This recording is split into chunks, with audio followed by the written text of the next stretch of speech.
Hello everyone. So in this session, let's discuss patient ventilator asynchrony, also known as patient ventilator discordance, which is a common issue that we see day-to-day practice when we are dealing with critically ill children who are ventilated.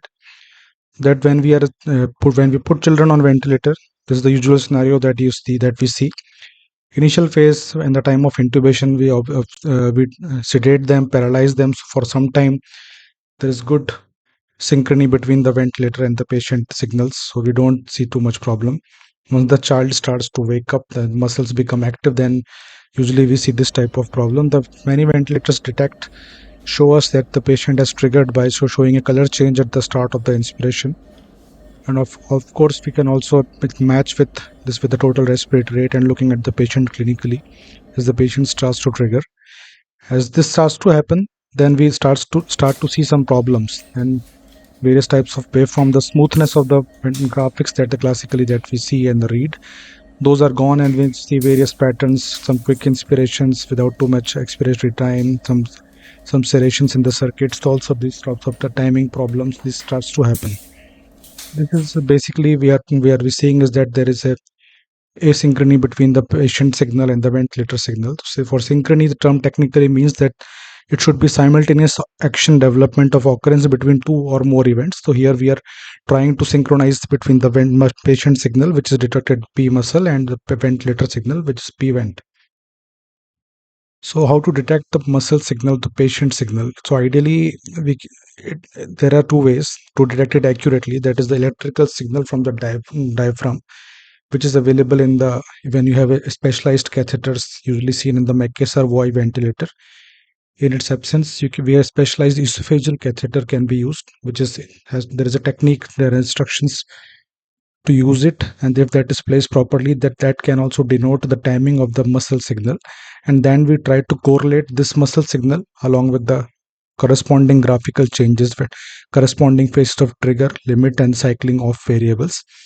If none of these is available, then we have to very carefully look at the graphics and try to find out which type of asynchrony we are dealing with. So the basic physiological variables for good interaction between the patient and the ventilator is that there should be matching between three variables. That is the drive, the need, and the I time. The ventilator drive is the synchronized should the patient's demand how and when the patient is going to start to breathe, what is his respiratory rate is going to be, and for that we need good synchronization system. The trigger variable should be optimized, so it should try to the onset of the ventilator pressure and ventilator flow should happen within a reasonable amount of time. It should not be too delayed. And the need is that the how much the patients, based on the physiological status, whether the patient child is having septic shock, it's ARDS, or is an obstructive problem, how much pressure, tidal volume, how much minute ventilation patient desires, and how much as the ventilator is able to give that much pressure or volume during the inspiratory phase. That is the control variable. This is here we see the flow synchronies. If a patient is on constant flow ventilation, patients maybe demand something, sometimes more flow, and that is not possible in the constant flow set point targeting. So you can get flow synchronies. That is for example of the need being asynchronous between the patient and the ventilator. Third is the cycling off criteria, when the patient wants to cycle off to the expiratory phase and whether the ventilator responds in the appropriate time or not. So mismatch between the neural I time, the patient's I time, and the ventilator's I time, and how we set the ventilator also has a part to play in this. So classifications have are various classifications. So this is one classification of the NIV during NIV study by Longin et al. It's a famous study. So they looked at the ventilatory waveform observed during non-invasive ventilation multicentric study. They classified that the triggering problems like ineffective triggering, auto triggering, and double triggering as major asynchronies, and cycling criterias, and minor premature cycling, prolonged cycling, delayed cycling, and triggering delay is minor. But we can also look at them as phases based upon the phases. There is the initial phase trigger asynchronies where can be ineffective triggering.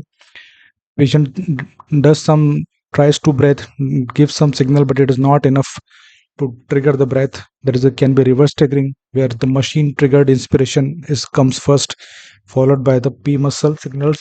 Then there can be double triggering, two quick inspirations, two quick breaths, which are not there is not much time between the expiratory time is very short between them. And there can be auto triggering in the absence of proper signal. There is a triggering. There can be the auto triggering. Then the flow problems, insufficient flow and the limit variables. If you are on a constant flow ventilation set point targeting, then you will not get enough. The patient may want insufficient flow. Then during these phases there can be problems of double triggering and overshooting. Insufficient flow, you'll get this work shifting. In excessive flow, there can be overshooting. We'll look at these examples in detail. And cyclic asynchronies may be premature or delayed depending upon the type of physiology, patient's eye time, respiratory pattern. Um, so, so some definitions, some terms. Technically, synchrony means near zero phase difference between patient signal and ventilator response.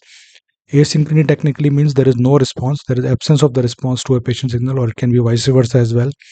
A dysynchrony means a clinically important phase difference between patient signal and ventilator response. So if there is a clinically important, what is clinically important? Usually in cases of trigger, say trigger delays, around 100 milliseconds taken to be the limit. Less than 100 millisecond delay is okay. More than 100 millisecond of delay after the patient muscle signal and the ventilator response is taken as a delay trigger. Or there can be work shifting when the P vent and the P muscle are active together. The total work may or may not be shared by the ventilator and the patient. It is shared, but the total work may increase or decrease depending upon the phase or the which mode of the ventilator you are in. So synonymous terms are asynchrony, dysynchrony, mostly taken as together. Double triggering, also known as breath stacking. Well, there are lot of other terms for double triggering as well, like double cycling, multiple triggers. The cycling term is also used like expiratory trigger, expiratory threshold. In pressure support modes, we use these terms. In day-to-day practice, we see by termination criteria, inspiratory cycle of percentage. The rise time is also basically mean pressurization time, how quickly the inspiratory pressure limit is reached in the during the inspiratory phase. And cycle criteria, also known as termination threshold. So why these things? Why when we are talking about interactions, patient ventilator interactions, what if we allow too much interaction between the ventilator and the patient? Then there can maybe excessive work of breathing. Children especially are notorious. They will become restless. There will be a total mismatch between the phase limit and cycle variables. There can be fighting the ventilator. Then this will lead to excessive sedation administration.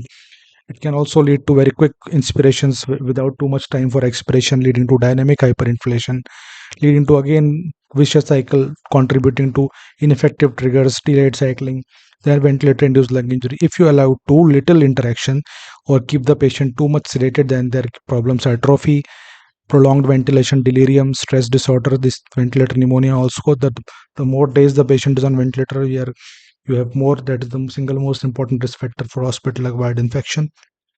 The more days you are on invasive support, of course, also depends on the physiology, severity of the patient, underlying lung ventilator drive, muscle function, demand, resistance, compliance, and how we set the ventilator and how to detect it. We'll look at these things in detail, but how we can detect it. We have seen that the actual accurate detection is by electrical signal of the diaphragm, or you have esophageal pressure. If not, very careful look at the ventilator graphics, and also we can look at the patient clinically. Look at the patient very clinically. Total respiratory rate and the displayed by the monitor, total respiratory displayed by the ventilator, whether the patient is actively breathing, whether the neck muscles are active, whether the diaphragm is moving. You can keep your hand on the abdomen and look at the whether there is any efforts. Patient is trying to take some efforts and it is not transcribing on the ventilator, then there may be a sign of ineffective trigger. So all these things are important when we are trying to detect these. So clinical severity, unstable patients. Patient is very sick, septic, acidotic. Initially phase, the flow demand may be very high. So it's very difficult to, we may not be able to totally synchronize between the patient demand and the ventilator support. So invariably, in say very sick patient with high metabolic acidosis, for example, or very poor respiratory compliance in severe ARDS, we need to sedate them heavily and use intermittent judicious muscle relaxation as well. And also, of course, depending upon the physiology, if there's an obstructive problem, we get problems like ineffective triggering, delayed cycling. And if we have a pre-restrictive problems, we have different issues like short eye time, premature cycling, double triggering. These things happen.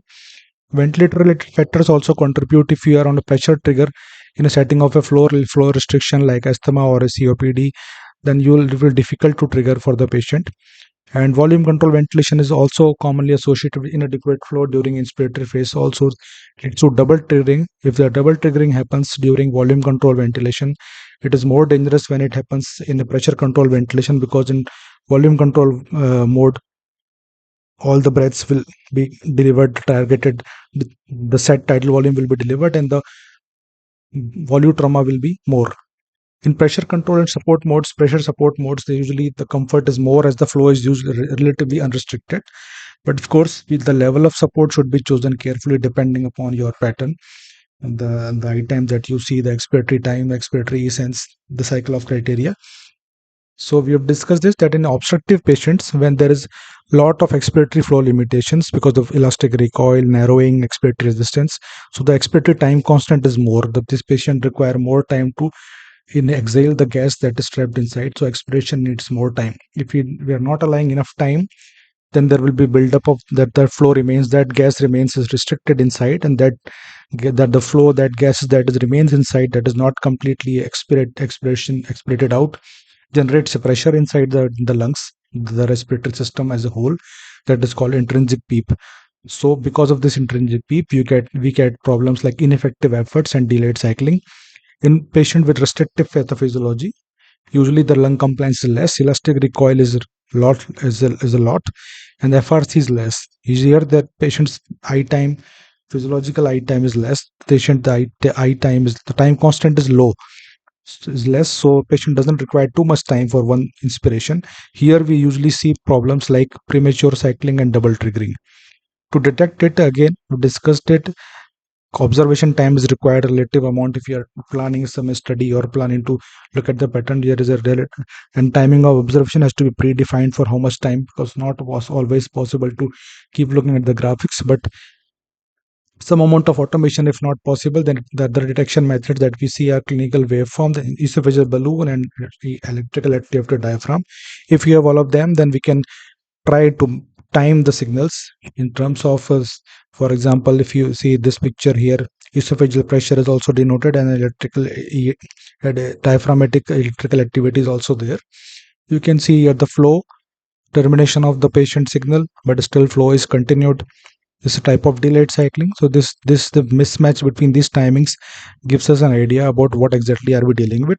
Regarding the esophageal pressure, it can detect every inspiratory effort. It's a specialized catheter. It has to be put in once a certain in a strict position. It has to be inflated. And the mid lower third of the esophagus, and it can be advanced into the stomach, and then it can be withdrawn. And we have to verify the position by looking at the cardiac oscillations. And of course, after doing that, we have to confirm the accuracy of the measurement with the occlusion test. There are various steps. We can go through them in detail for when you are trying to use visual pressure monitoring for timing pressures. And also it's that other roles. It's a can also denotes transpulmonary pressure for other studies as well. For pressure studies also it can be used. Of course, it's not available yet for routine use. So when the studies look at we are still looking at the studies of patient ventilator asynchronies and trying to look at the percentage in your units and various units. So most of the studies have used the term of asynchrony index, where the number of asynchrony events are looked at, and they're divided by the total respiratory rate, which is the sum of the ventilator induced breath cycles and ineffective efforts, all sorts of ineffective asynchrony affected efforts, and it's expressed as a percentage. So the asynchrony index of more than 10% is taken as significant. So number of asynchronous events divided by total breaths, which may be ventilator cycle breaths plus the non-triggered efforts multiplied by 100.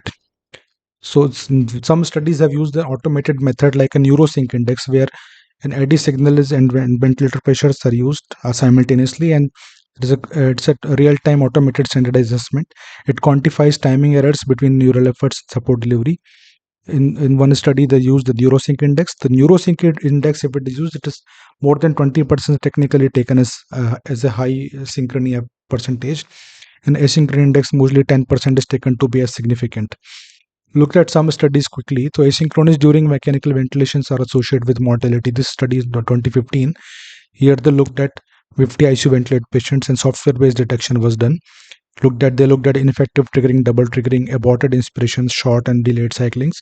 Asynchrony index more than 10% group. In the group that had more than 10%, they had increased the length of stay, mortality, and longer duration of mechanical ventilation. This study by Thiele et al. In 2006 is a classical study. The 62 consecutive ventilated patients for more than 24 hours were studied. Gross asynchrony was detected visually on 30 minutes recordings of flow and pressure waveforms, and they also quantified as the asynchrony index. So just by looking at 30 minutes recordings of flow and pressure waveforms, they found that 24% of the patients had asynchrony index of more than 10%. The more main asynchrony effort patterns that we found out was ineffective triggering and double triggering, and the high incidence of asynchrony was associated with a longer duration of ventilation. This is a study, patient ventilator asynchrony during conventional ventilation in children, 2017. It is a single center prospective study. Consecutive children admitted to PICU and ventilated for at least 24 hours. This was the automated study. Here they looked at the ID signal, they had the electrical diaphragmatic signal with manual analysis, and used the standardized fully automated method as well. So 52 patients were included in this analysis. They found that children, in the whole of their timing of in which they were analyzed, the timing for which they were analyzed, they found that children spent 27% of the time in conflict with the ventilator or asynchronous, discordant. So cycling of errors and trigger delays were most common. And the neurosync index that was calculated because based on this automated automation was more than 25 or 45%. So more than 20% is high. So they had a neurosync index of 45%. They found no association between severity of asynchrony and ventilator free days at day 28 or any other clinical secondary outcomes, but proportion of children with good asynchrony was very low, as visible here, that 27% of the time children were in conflict with the ventilator. This was a study in 2017, effect of ventilator waveform observation, efficacy of the observed ventilator waveform observation for detection of patient ventilator asynchrony during an IV, also done by Federico Langini. So overall ability, they found that overall ability of the physicians to detect ventilator asynchrony during an IV by inspection of the flow and pressure waveforms is low.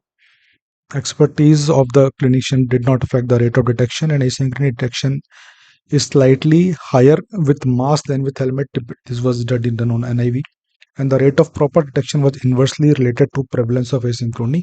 So if you could detect more, probably you will do something about it. So rate of detection was inversely related to prevalence. A block pool, additional work of breathing from trigger errors in mechanically ventilated children, 2020. Here they looked at work of breathing. They used pressure time product as a surrogate of work of breathing. So esophageal pressure swings were taken as surrogate for pleural pressure swings. 959 trigger errors were identified. A high spontaneous breath rate was associated with low trigger errors. An additional work of breathing caused by these trigger errors was 30 to 40% of the contribution of the total work of breathing. Although asynchrony, they found that was not associated with prolonged duration of mechanical ventilation or PICU stay. So work of breathing can also increase depending upon the high trigger, if there is high trigger asynchronous. This was patient ventilator asynchrony. This was a two-part study, impact on clinical outcomes and effectiveness of interventions. In first part, they looked at the part one, they looked at the incidence. They looked at the asynchrony index and effective triggering index, which was more than 10. So they found that this higher asynchrony incidence was associated with longer mechanical ventilation and ICU mortality. In part B, some interventions were done with mode, tidal volume, pressure support levels, and sedation protocols. And they found that these interventions led to a reduced incidence of patient ventilator asynchronies. So coming to some specific examples. So drive is the trigger variable. So for trigger asynchronous, we have trigger delay, ineffective trigger, auto triggering. And the best trigger should minimize the respiratory work before the breath starts while avoiding auto triggering. We'll look at the examples. Also, so for normal, delays of around 100 milliseconds is fine between the patient effort and the ventilator response of 100 millisecond. Early trigger is also known as reverse trigger or early inflation. So many studies describe this as a reverse trigger. Here, basically, what's happening is there is a machine triggered inspiration is preceding patient effort,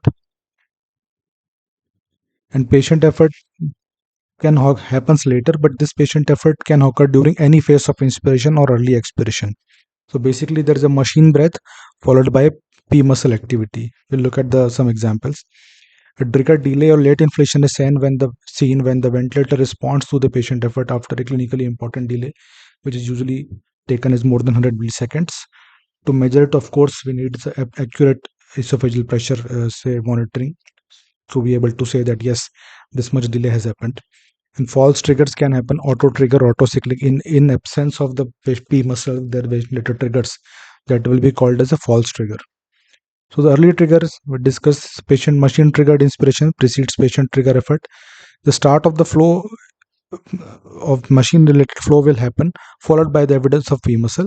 And this patient effort can occur anytime during inspiration or early expiration. It is also called as reverse trigger. The term early trigger actually describes example is the advantage is that it describes this event in terms of the signals, avoiding changes in the taxonomy. Although for reverse triggering, various physiology, various etiologies, hypotheses are there, whether entrainment happens, why it happens actually. So this is just an example of a normal trigger. Here P muscle has happened. There's a minimal drop in pressure with immediate pressurization as the patient starts to trigger. The ventilator responds inappropriately. This is a typical normal trigger. This is the late trigger. Here we can see a flow. It says crossing the baseline and a prolonged drop in pressure below baseline, and after that the full pressurization happens. This is one example. This is example of a late trigger. This is the example of early trigger. Here a machine triggered inspiration. This machine triggered pressure rise has already happened, and there is this red line denotes the P muscle, and there is no deflection in the muscle line. So this is an example of early trigger. This is you can see in absence of P muscle, there is no fluctuation in P muscles. A lot of continuous inspiratory efforts are there. This is a false trigger happened most probably because of a leak. And this is a failed trigger. Here, this is a patient triggered breath had happened. There's no muscle, but here there was an attempt by the patient to trigger the flow is trying to reach the baseline, some drop in pressure, but this could not start any inspiration, machine triggered inspiration. This is a failed trigger. This is this type of pattern you see with there is a leak in the circuit. This is the example also of multiple triggers. If you see in terms of this is the P muscle that is denoted by the P muscle, and this is the ventilator signal. Two quick inspirations and trigger. There is a delayed. Say can this type looks to be early trigger where the patient triggered breath. There is a late response by the P muscle, but this late response is now triggered another inspiration. So this is becomes a double trigger. Here, this is the two double triggered breaths are there. Very limited time for expiration, but there is no triggered muscle activity. So this part B is a false trigger. There is no evidence of P muscle, and triggering of the breath is happened immediately after exhalation. And this here we are seeing is early cycling. So there is a evidence of P muscle throughout the inspiration, first breath leading to triggering of the next breath. Here in this case, there is severe drop in pressure. There is a severe drop in pressure, and this has led to triggering of two consecutive breaths without too much time between of for expiration. These are all various causes of double triggering that we are seeing, depending upon the timing of the P muscle and the ventilator response. Though if you have timing, then we can say trigger delay. Here we can see the flow track. This is the blue line is the esophageal pressure line. The blue arrow here shows that there is a delay of more than 100 millisecond between the beginning of inspiratory muscle activity and the beginning of mechanical insufflation. So this is a significant trigger delay, more than 100 millisecond. This is an example of ineffective trigger. Patient has some pressure drop. Patient tried to drop the pressure. Some flow tried to reach, but no machine triggered response was given. So failed trigger can also be seen on a, if you have a capnogram. This here also patient tried to trigger a breath. There is some inspiratory flow in capnogram. You see the patient tried to move towards the flow, CO2 move toward inspiration. Some inspiratory flow has started, but a proper machine triggered breath was not delivered. It's a failed trigger. Example of this is also known as Curare cleft, similar to that. And this panel A, we can see this. In panel B, what we are seeing is a false trigger due to cardiac oscillations. This flow is moving towards inspiration in the corresponding capnogram. You can see. So these are false triggers due to cardiac oscillations. There's more examples of ineffective triggering similar. Here we in panel A, we are looking at ineffective effort during pressure support ventilations. This is the ineffective effort, drop in pressure. Patient tries to increase the flow, but there is no response. Here also the eddy current signal is there, but there is no response by the ventilator. This here we are seeing a pressure premature cycling. Here this patient's effort has continued, but patient's ventilator is already gone into expiratory phase. So here in the what you will see, the abnormality you will see in the expiratory flow will not be smooth. The expiratory flow will also try to reach towards the baseline very early instead of the smooth flow decline that happens. That is how you can detect a premature cycling during pressure support ventilation. This is an example of double triggering during pressure support ventilation. This also happened because of premature cycling. This premature cycling event has led to a double triggering because the effort has continued not much. So this expiratory flow decline then triggered another breath, and this led to problem of double triggering. Some more examples just for revision purpose. You can see this ineffective trigger. Flow tries to reach in the expiratory part when the expiratory expiration is about to end. If the flow tries to increase towards baseline, you will see no response. That is a part of ineffective trigger. So this flow drop towards baseline happens quick flow that happens during the expiratory phase. This is a double triggering, two quick inspirations without too much time between for expiration. Auto triggering, no muscle activity, esophageal activity, and a lot of oscillations are happening. These are auto triggered breaths, flow oscillations because of cardiac activity. And the leak in the circuit will give you a square root sign that is there. This is also example of auto triggering because of leak. Also, there will be auto triggers. When a patient is on a pneumatic ventilation, ineffective triggering will happen due to auto PEEP, and because of the patient will have to drop the pressure significantly. If there is a say auto PEEP, ineffective triggers, patient is unable to drop pressure from 12 to 13 in his example. Total PEEP is 12 and the set PEEP is 5. The patient has to drop the pressure from the total PEEP from 12 because there is auto PEEP also 12 to 3. But if it apply external PEEP, so patient will say PEEP is increased to external PEEP, total PEEP is 12. If you increase the external PEEP to 10, now patient will able to trigger the breath by dropping the pressure from 12 to 8. So when you apply external PEEP, then the drop in pressure becomes less. The amount of pressure the patient has to drop becomes less. Otherwise, in obstructive patients, because of the auto PEEP, dropping the pressure coming to the negative, going all the way down to the auto PEEP, trying to minimize that effect becomes very difficult.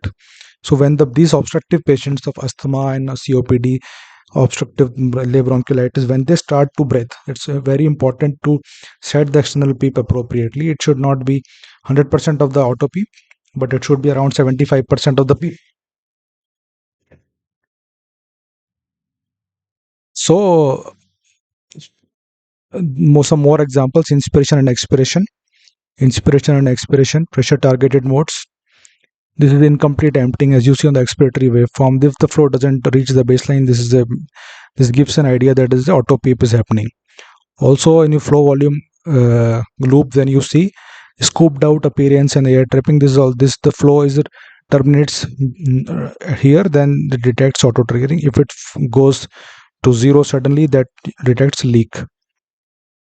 What happens with work shifting is that work shifting usually seen during the maintenance phase.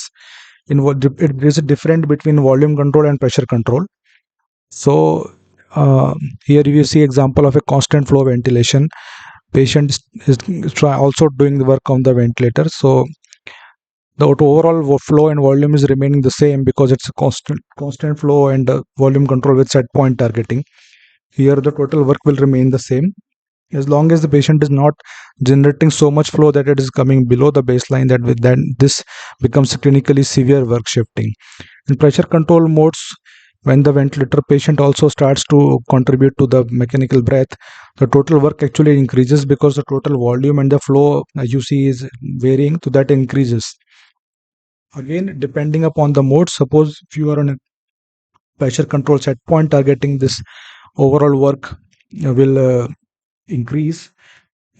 And if you are on a pressure control adaptive targeting, like in you see in a PRVC mode, then there still can be increase in the work of breathing. Will the work shifting will work total work will increase because the total tidal volumes can still increase, but over a period of time, as the patient starts to breathe, the ventilator proportionately gives less, because here in PRVC adaptive targeting we have set a pressure target, and then the ventilator is trying to achieve that tidal volume.